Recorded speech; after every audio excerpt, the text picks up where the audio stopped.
ఇక్కడ చందానగర్లో ఉన్నటువంటి గంగారం చెరువుని హైడ్రా అధికారుల బృందము అండ్ అట్లనే ఇక్కడ స్థానిక కార్పొరేటర్ గారు ఇంకా ఇతర దీనికి సంబంధించిన ఇతర సభ్యులు అందరూ కూడా ఇక్కడ ఈ ప్లాట్ ఓనర్స్ వాళ్ళందరితో కూడా ఇక్కడ విజిట్ చేయడం జరిగింది. సో దీంట్లో ఎమ్మెల్యే గారు, ఇక్కడ స్థానిక ఎమ్మెల్యే గారు గాంధీ గారు వారు ఇక్కడ ఈ చెరువు డంపింగ్ జరుగుతుంది, ఇక్కడ కట్టడి చేయలేకపోతున్నారనే దాని మీద ప్రెస్లో వచ్చిన దాని మీద నేను చూసి దీన్ని పొద్దున ఎమ్మెల్యే గారితో కూడా మాట్లాడటం జరిగింది. సో మాట్లాడి ఇక్కడికి ఈరోజు అసలు ఏం జరుగుతుంది క్షేత్రస్థాయిలో అనే దాన్ని తెలుసుకోవడానికి వచ్చినప్పుడు ఇక్కడ ఆల్రెడీ ఇక్కడ గతంలో డంపింగ్ చేస్తే కేసెస్ కూడా పెట్టడం జరిగింది డిసెంబర్ 2023లో. అట్లానే ఈ మధ్య కూడా డంపింగ్ చేస్తున్నప్పుడు హైడ్రా ఎవరైతే కనుక సెక్యూరిటీ ఉన్నారో ఇక్కడ వాళ్ళు కూడా పట్టుకొని ఇక్కడ వాళ్ళు కూడా కంప్లైంట్స్ ఇచ్చారు. కంప్లైంట్స్ ఇచ్చి పోలీస్ స్టేషన్లో కూడా కంప్లైంట్స్ కూడా లాడ్జ్ చేయడం జరిగింది. సో ఈ మంత్లో ఒక 3 రోజుల క్రితం కూడా కంప్లైంట్ ఇవ్వటం, ఆ కంప్లైంట్స్ మీద ఇమీడియట్గా కేసు కూడా చందానగర్ పోలీస్ స్టేషన్లో కూడా ఇవ్వటం కూడా జరిగింది. లాస్ట్ మంత్ కూడా ఇవ్వటం జరిగింది. సో ఇట్లా ఈ కంప్లైంట్స్ ఇవ్వటం అన్నీ కూడా జరుగుతూనే ఉంది. బట్ ఇక్కడ డంపింగ్ అనేది ఆగట్లేదు.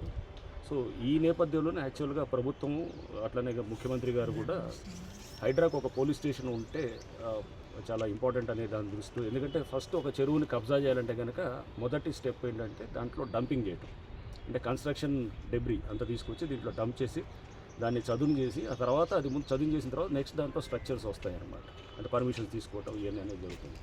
సో ఇది ఈ నేపథ్యంలో మేము ఫస్ట్ ఈ డంపింగ్ అనే దాన్ని ఆపడానికి కోసం హైడ్రా పోలీస్ స్టేషన్ రేపు చాలా ప్రధానంగా పనిచేస్తుంది.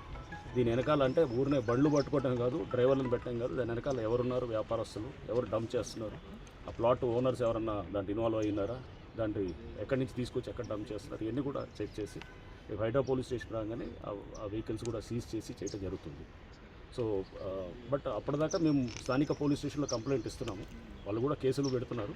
బట్ దీనికి ఎప్పుడైనా కానీ దీన్ని చెక్ చేయాలంటే మూలాల్లోకి వెళ్ళాల్సింది. మూలాల్లోకి వెళ్ళి అసలు దాంట్లో మెయిన్ వెనకాల ఉన్నటువంటి వాళ్ళని మనం తీస్తే తప్ప ఈ డంపింగ్ అనేది ఆగదు. సో దీని త్వరలో చెక్ పెడతాము.